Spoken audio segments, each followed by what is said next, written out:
हालांकि सीएम मनोहर लाल की ओर से कहा गया है कि इस बार भी भारतीय जनता पार्टी सभी 10 लोकसभा सीटें जीतने वाली है।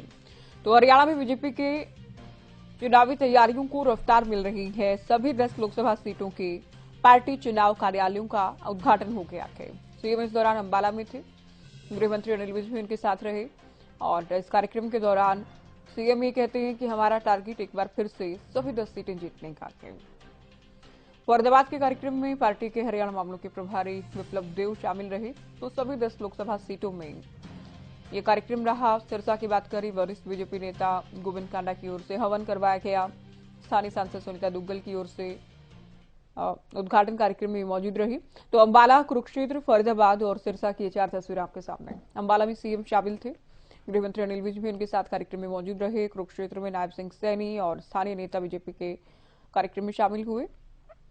फरीदाबाद में आप देख रहे हैं बीजेपी के हरियाणा मामलों के प्रभारी विप्लव देव रहे। इनकी ओर से भी एक बार फिर से जीत का दावा किया गया।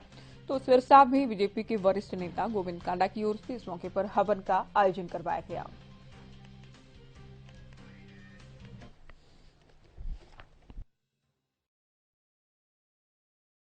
लगती है उस दिन चुनावी बिगुल बजा है, लेकिन मैं ये कहूंगा कि आज जब अपने लोकसभा के कार्यालयों का उद्घाटन हमने सब कर रहे हैं तो एक प्रकार का चुनावी बिगुल आज बज गया है।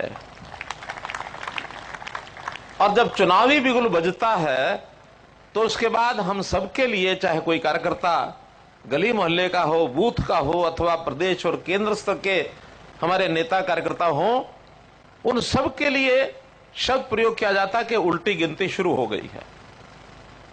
टारगेट अपना सामने है, एकदम स्पष्ट लक्ष्य, कहीं उसमें दुविधा नहीं है। क्योंकि हम लगातार पिछले 2 चुनाव से अपने पूर्ण बहुमत की सरकार केंद्र के अंदर देश भर के लोगों की सहायता से, सहयोग से बना रहे हैं।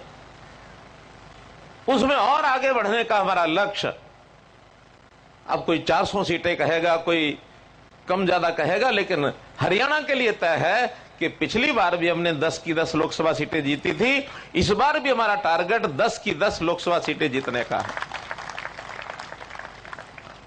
और पहले से अधिक बहुमत से जीतने का हमारा है।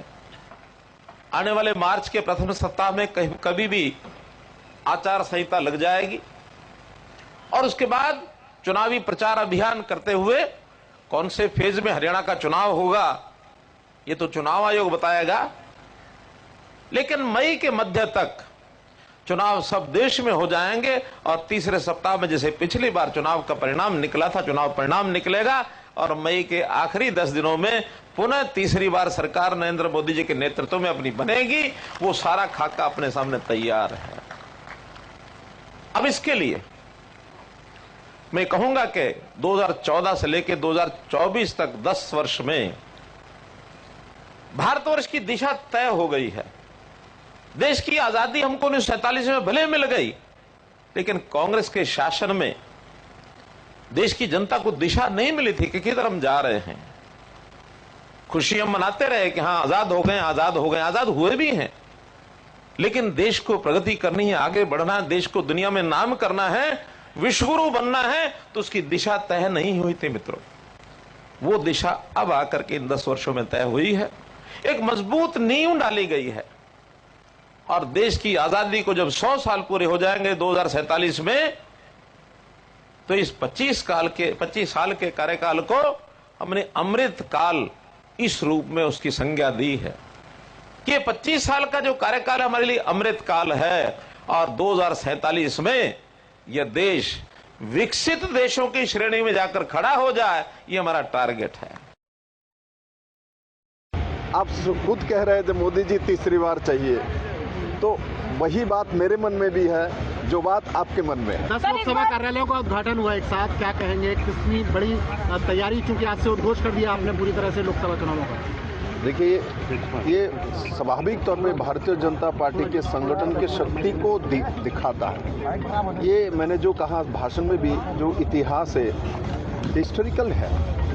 मैंने भी कभी सोचा नहीं जो इलेक्शंस के इतने दिन पहले इस तरीके से चुनाव कार्यालय और उसका उद्घाटन कर दिया जाए मुझे तो नहीं लगता, मैंने अपने जीवन काल में किसी पार्टी का अब तक सुना नहीं। ये सब जो भी कुछ होता है मोदी जी के अपने स्वभाव और अपने चिंतन से होता है, और माननीय नड्डा जी इसको कार्यान्वयन करते हैं और हम लोग उस दिशा में काम करते हैं।